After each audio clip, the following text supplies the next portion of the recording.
اعوذ باللہ من الشیطان الرجیم بسم اللہ الرحمن الرحیم الحمد للہ رب العالمین والصلاة والسلام علی سید الاولین والآخرین سیدنا و نبینا مولانا محمد وعلی آلہ وصحبہ اجمعین اما بعد. محترم خواتین و حضرات، السلام علیکم ورحمۃ اللہ. اللہ تبارک و تعالیٰ کا یہ عظیم فضل و احسان ہے کہ ہم کو اس بات کی توفیق عنایت فرمایا کہ ہم قرآن کریم کی طرف متوجہ ہوں، قرآن کریم کو تلاوت کریں اور اس کے فیض، نور اور ہدایت سے خود کو صحیح راہ پر ڈالیں. اللہ تبارک و تعالیٰ سے دعا ہے کہ مولا رب کریم ہم کو اس کی پابندی کرنے کی بھی توفیق عطا فرما، اس پر ہم کو ثابت قدم رکھ.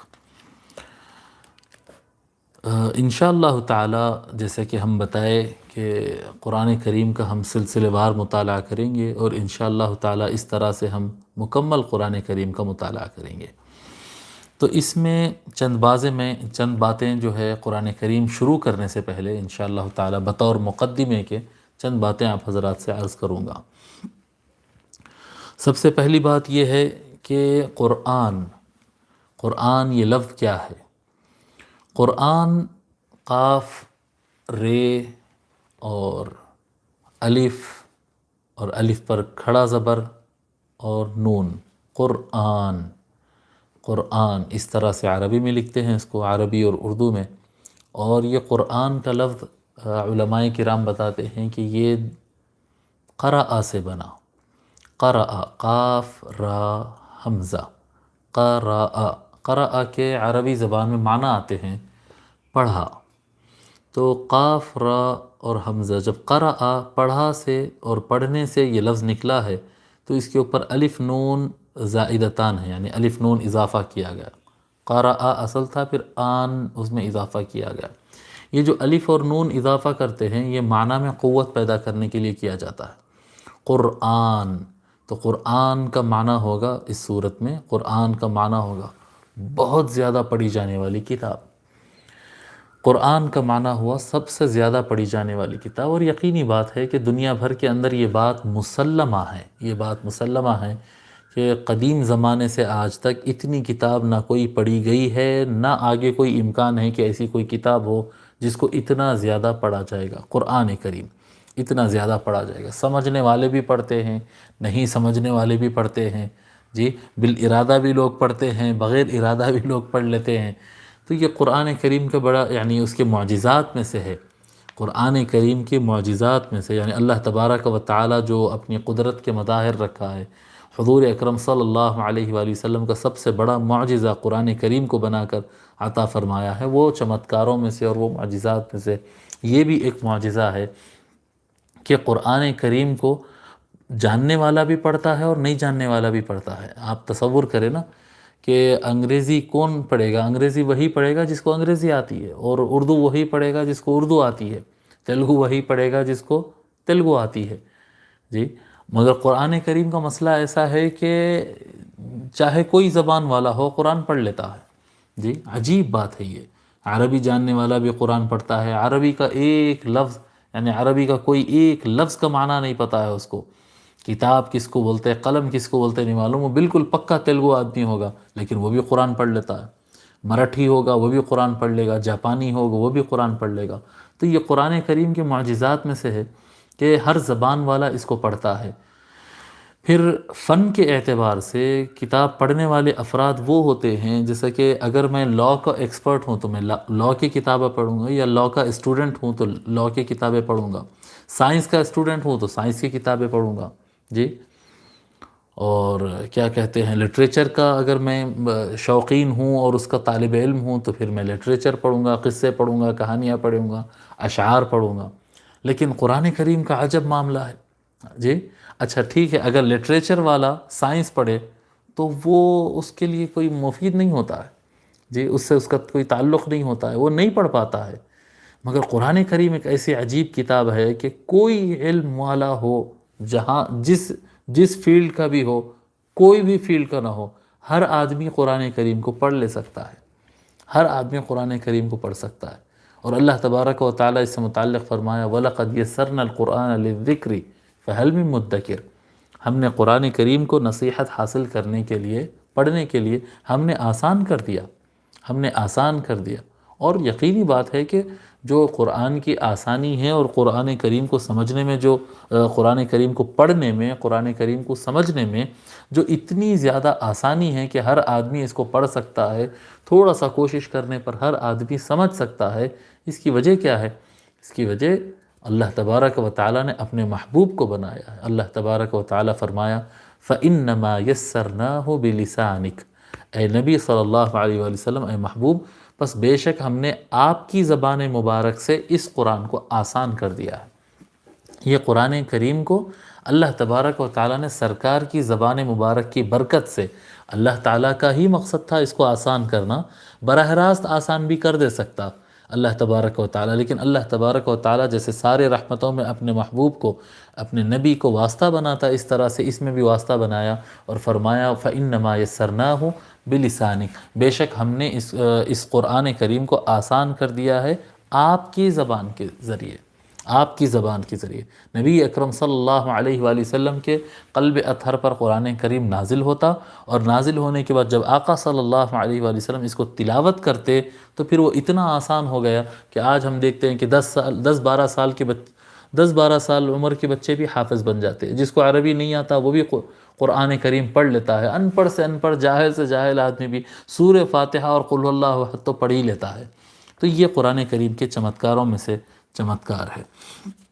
ٹھیک ہے۔ اب یہ قرآن کا معنی سب سے زیادہ پڑھی جانے والی کتاب ہے جی، اور قرآن کریم کا ایک معنی ہے، قارانہ سے نکلتا ہے۔ اگر قاف رے نون، جو پہلا ہم معنی بتائے قاف رے حمزہ، اگر اس کی اصل مانیں گے تو یہ سب سے زیادہ پڑھی جانے والی کتاب ہوگی، لیکن اگر اس کے حروف اصلی اور اصلی حرف اگر ہم قاف رے نون مان لیں گے تو اس صورت میں اس کا معنی ہوگا جوڑنے والی کتاب، ملانے والی کتاب۔ کیوں اس کو کیا کہتے ہیں ملانے والی کتاب؟ نبی اکرم صلی اللہ علیہ وآلہ وسلم نے فرمایا کتاب اللہ حبل ممدود ما بین السماء الارض، جی، او کما قال علیہ الصلاۃ والسلام، یہ زمین و آسمان کے درمیان یہ رسی ہے، جی، یہ رسی ہے کتاب اللہ۔ زمین و آسمان سے مراد کیا ہے؟ یعنی یہ تمثیل تھی، ایک تعبیر تھی یہ سمجھانے کے لیے کہ یہ وہ کتاب ہے جو بندے کو اپنے خدا سے اور خدا کے احکام کو اپنے بندے سے جوڑتے ہیں، یہ اللہ اور بندے کے درمیان کنیکشن کا کام کرتی ہے، اللہ کو اور بندے کو جوڑنے والی کتاب ہے یہ۔ جب بندہ اپنے رب سے منقطع ہو جاتا ہے، وہ اس کو پتہ نہیں کہ اس کا رب کیا کہہ رہا ہے، اس کا رب کیا چاہتا ہے، اس کو پتہ نہیں، وہ قرآن کریم کی طرف رجوع کرے، قرآن پڑھے، یہ کلام اللہ ہے، قرآن جو کہتا ہے وہ کرے، یہی اللہ تعالیٰ چاہتا ہے۔ تو یہ قرآن کریم جو ہے جوڑنے والی کتاب ہے، اس طرح سے معنی ہوگا۔ اور بھی معانی آئے ہیں، لیکن ہم جیسے کہ وعدہ کیے ہیں کہ انشاءاللہ تعالی ہم ہر بات کو جو ہے مختصر اور مفید کریں گے تاکہ ہم سبق کو جلدی جلدی آگے لے کر چل سکے اور خود اچھی طریقے سے پڑھ سکے۔ اب جب قرآن پڑھنا ہے تو قرآن کریم پڑھنے کا فائدہ کیا ہے؟ تو بہت سارے احادیث شریفہ ہے، یہ میرے پاس عرفان القرآن ہے شیخ الاسلام علامہ طاہر القادری صاحب کی، اور اس کے اختتام پر انہوں نے چند احادیث لائے تھے، اس میں سے ایک 3-4 حدیث میں منتخب کر لیا، کیونکہ قرآن کریم کے جو معلم ہے وہ معلم تو رسول اللہ ہے صلی اللہ علیہ وآلہ وسلم، قرآن کریم سکھانے والے تو رسول اکرم صلی اللہ علیہ وآلہ وسلم ہیں، تو ہم انہی سے پوچھتے ہیں کہ یا رسول اللہ ہم یہ قرآن کریم کیوں پڑھے؟ جی، تو ایک حدیث شریف ہے یہاں پر، حضرت ابو امامہ رضی اللہ تعالیٰ روایت فرماتے ہیں اقرأ القرآن فإنه يأتي يوم القیامة شفیعا لأصحابہ، کہ لوگوں قرآن کریم پڑھو کہ بے شک قرآن کریم اپنے پڑھنے والوں کے لیے قیامت کے دن شفاعت کرنے والا بن کر آئے گا۔ قیامت کے دن یہ قرآن کریم شفاعت کرتا ہے، اس لیے قرآن کریم پڑھنا چاہیے۔ لیکن کیا قرآن کریم اسی لیے نازل کیا گیا ہے؟ نہیں، صرف اسی لیے نازل نہیں کیا، صرف اسی لیے نازل نہیں کیا، بلکہ قرآن کریم سمجھنے کے لیے نازل کیا گیا۔ دیکھیے رسول اکرم صلی اللہ علیہ وآلہ وسلم فرماتے ہیں حضرت عبداللہ ابن عباس سے رضی اللہ عنہ، اپنے چچا زاد بھائی سے، چھوٹے چچا کے بیٹے سے کہتے ہیں یا ابن عباس، اے عباس کے بیٹے، اے چچا کے بیٹے، اذا قرأت القرآن فرتلہ ترتیلا، جب تو قرآن پڑھے تو قرآن کو ٹہر ٹہر کر پڑھے، جی، ایسا تیز پڑھ لے رہے ہیں، بس ہم دیکھتے نا بعض لوگ بس ختم کرنا ہے، ختم قرآن ہے سمجھے، بس تیزی کے ساتھ قرآن ختم کرنا ہے۔ فرماتے ایسا نہیں، اذا قرأت القرآن فرتلہ ترتیلا، جب تو قرآن پڑھے تو اس کو ٹھہر ٹھہر کر آرام آرام سے پڑھے، بینہ تبیینا، اس کے ایک ایک لفظ کو کھول کھول کر پڑھا کر، ایک ایک لفظ کو کھول کھول کر سمجھ سمجھ کر جی، ولا تنثرہ نثر الدقلی، اور جی اس کو جو ہے وہ کھجور کی چھال کی طرح نہ بکھیر دے اس کو، جی کھجور کے چھال کی طرح جو ہے اس طرح سے نہ بکھیر دے اس کو، ولا تہزہ کہز الشعر، اور جیسا اشعار پڑھتے ہیں، شعر جب پڑھتے ہیں تو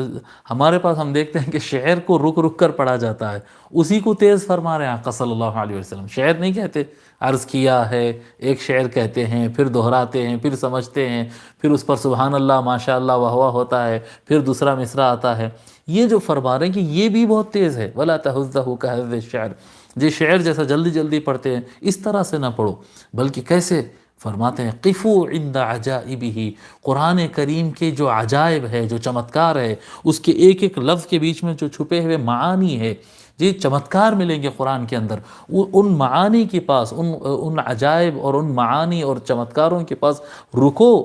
وحرکوا بہ القلوب، اور قرآن کے ذریعے، قرآن کی آیتوں کے ذریعے، اس کے معانی کے ذریعے اپنے دلوں کو حرکت دو، حرکوا بہ القلوب، دلوں پر حرکت دو،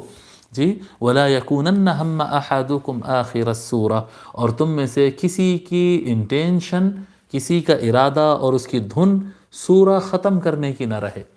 پارہ ختم ہو گیا، سورہ ختم ہو گیا، نہیں یہ دھن نہیں رہنا چاہیے، جی الحمدللہ میرے تو 6 پارے ہو گئے، الحمدللہ میرے تو 10 پارے ہو گئے، نہیں نہیں یہ دھن نہیں رہنا چاہیے، میں ایک آیت پڑھا، یہ آیت کا معنی سمجھ لیا، یہ دھن ہونا چاہیے۔ پھر مولا علی علیہ السلام سے روایت ہے کہ نبی اکرم صلی اللہ علیہ وآلہ وسلم نے فرمایا من قرأ القرآن واستظہرہ فأحل حلالہ وحرم حرامہ ادخلہ اللہ بہ الجنہ، فرماتے آقا صلی اللہ علیہ وآلہ وسلم کہ جو کوئی قرآن کریم پڑھے اور اسے یاد کر لے، فأحل حلالہ، اور اس کے حلال کو حلال جانے، وحرم حرامہ، اور اس کے حرام کو حرام جانے، حرام جانے مطلب اس کو میں نہیں اپناؤں گا، حلال جانے مطلب میں اس کو اپنا سکتا ہوں، ٹھیک ہے، ادخلہ اللہ بہ الجنہ، جو کوئی قرآن پڑھے اسے یاد کر لے اور اس پر عمل کرے۔ دیکھیے آپ پہلے حدیث شریف میں کیا تھا، پہلے حدیث شریف میں زور دیا گیا تھا آقا صلی اللہ علیہ وآلہ وسلم کی طرف سے کہ قرآن کو آرام آرام سے پڑھو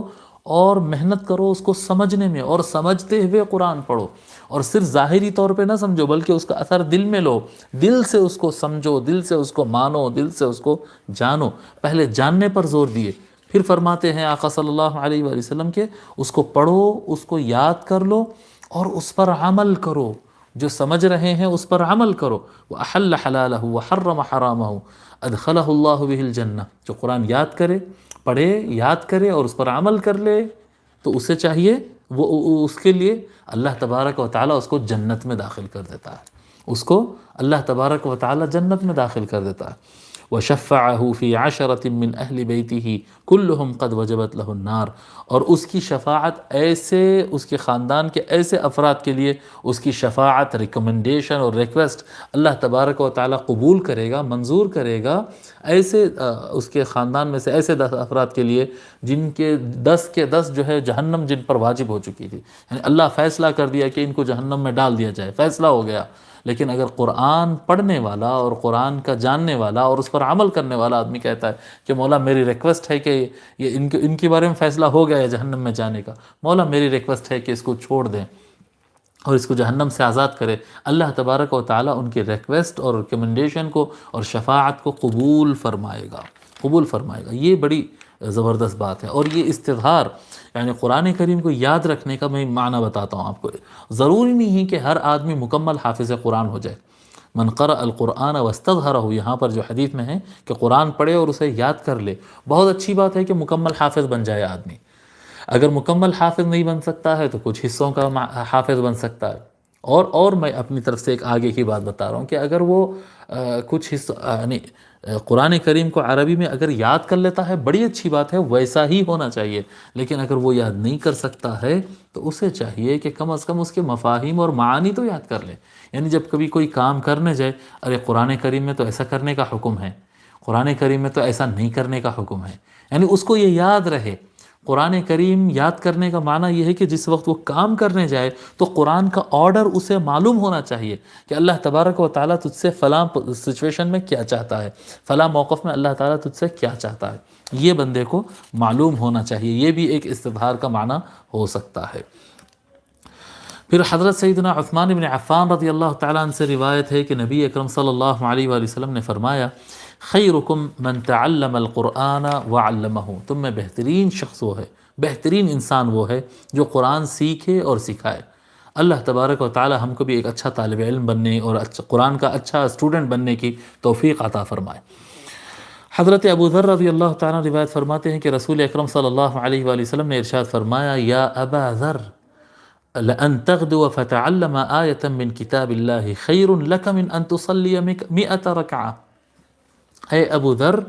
تو ایک دن میں ایک قرآن کریم کی، اللہ کی کتاب کی ایک آیت تو سیکھ لے، ایک آیت تو دن بھر میں، جی ایک صبح کر، تو ایک دن کا آغاز کر، تو دن کے آغاز کرتے وقت تو قرآن کریم کی ایک آیت تو سیکھ لے، اس کا معنی سمجھ لے، اس کو پڑھنا سیکھ لے، جی خیر لک من ان تصلی 100 رکعہ، 100 رکعت نماز پڑھنے سے افضل ہے، تیرے لیے زیادہ بہتر ہے، 100 رکعت نماز پڑھنے سے بہتر ہے ایک آیت کو سمجھ لو۔ اب آپ تصور کرو کہ ہم کیا کر رہے ہیں، جی خیال کرو، اپنے آپ کو رجوع کرو کہ ہم کیا کر رہے ہیں۔ یا قرآن پڑھتے ہیں تو پھر ایک ساتھ ایسا پڑھ دیتے ہیں کہ بس ختم، پڑھ دیے، یا پھر ہمارا معاملہ یہ ہوتا ہے کہ ہم قرآن سے زیادہ جو ہے دیگر اوراد، وظائف، نوافل وغیرہ کا اہتمام کرتے ہیں۔ نہیں، سب سے زیادہ اہتمام قرآن کریم کا ہونا چاہیے۔ پھر فرماتے ہیں وَلَا أَن تَغْدُوَ فَتَعَلَّمَ بَابًا مِّنَ الْعِلْمِ عُمِلَ بِهِ أَوْ لَمْ يُعْمَلْ خَيْرٌ مِّنْ أَن تُصَلِّيَ 1000 رَكْعَةً۔ اور اگر تو علم کا ایک چیپٹر سیکھ لے قرآن کریم میں، ایک ہے کہ ایک آیت پڑھ لیے، ایک ہے ایک پورا مکمل واقعہ سیکھ لیے، ایک مکمل مسئلہ سیکھ لیے، جی ایک مکمل آرڈر ایمانیات کا ایک چیپٹر ہم سیکھ لیے، تو ایک چیپٹر، ایک مضمون قرآن کا تو سمجھ لے، یہ تیرے لیے 1000 رکعت پڑھنے سے زیادہ بہتر ہے۔ ایک آیت کا مفہوم سمجھنا، جاننا، ایک آیت کا علم حاصل کرنا 100 رکعت سے بہتر ہے، اور ایک چیپٹر پڑھ کر ایک چیپٹر سمجھنا قرآن کریم کا، یہ 1000 رکعت پڑھنے سے زیادہ بہتر ہے۔ پھر فرماتے ہیں اس میں عُمِلَ بِهِ أَوْ لَمْ يُعْمَلْ، یہ بات صرف قرآن کریم کے معنی سمجھنے اور جاننے کی ہو رہی ہے، عمل کی بات نہیں کی جا رہی۔ اگر عمل کر لے تو اس سے زیادہ ثواب رہے گا، لیکن اگر وہ عمل نہ بھی کرے اور کم از کم ایک آیت پڑھ لے تو 100 رکعت کا ثواب ضرور ملے گا۔ وہ آیت پر عمل کرے گا تو ثواب الگ سے ہوگا، لیکن اگر عمل نہ بھی کرے، صرف پڑھنے پر، صرف قرآن کریم کی سمجھنے پر، اتنا ثواب اللہ تبارک و تعالی عطا فرمائے گا۔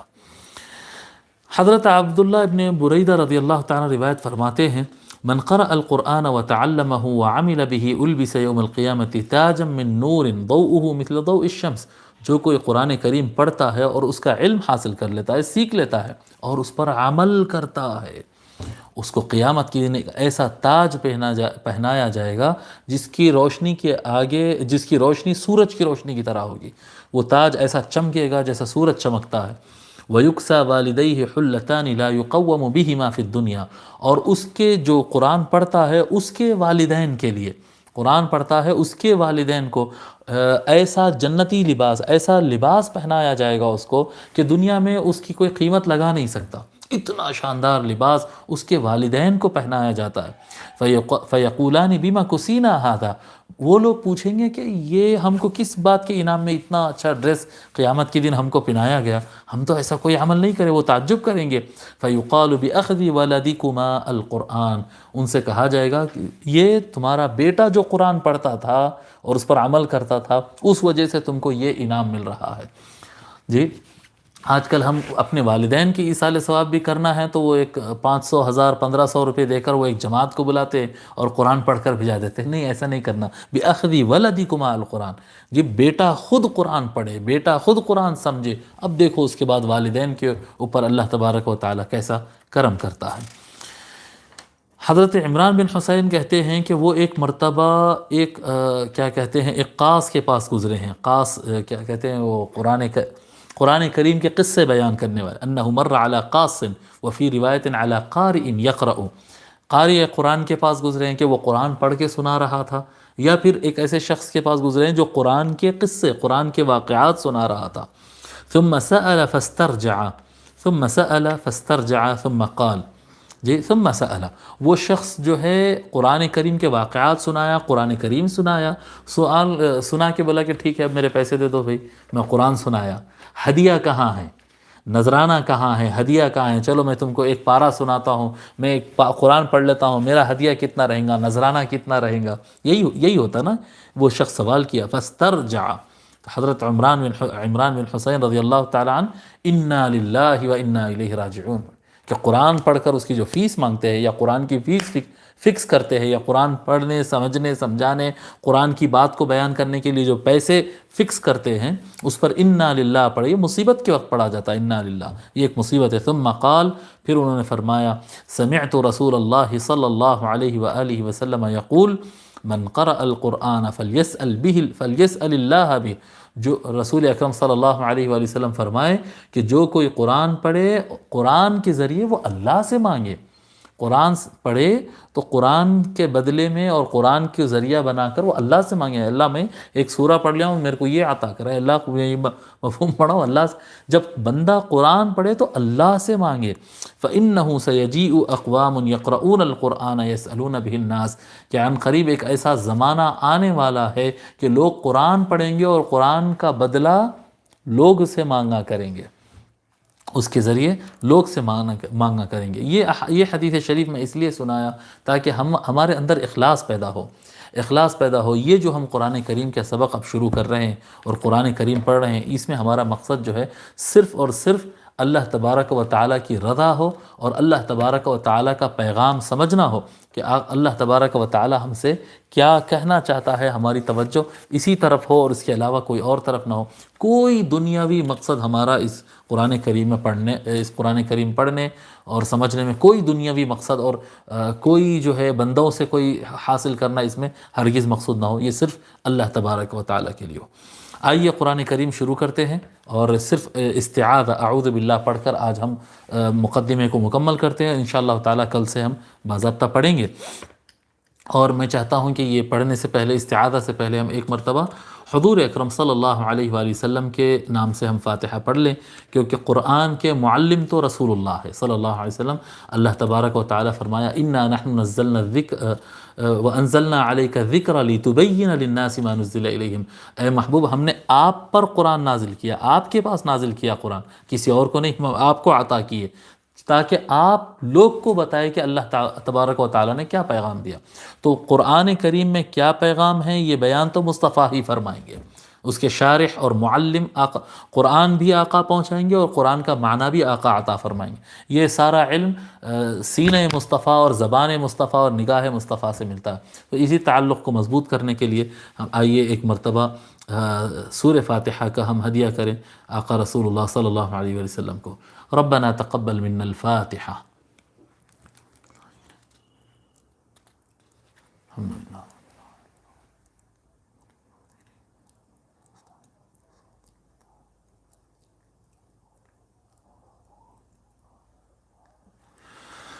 أوصل اللهم ثواب ما تلونا من القرآن الكريم إلى روح النبي صلى الله عليه وآله وسلم وإلى أرواح جميع أهل بيته الكرام، وصلى الله تعالى وسلم على خير خلقه سيدنا محمد وعلى آله وصحبه أجمعين، والحمد لله.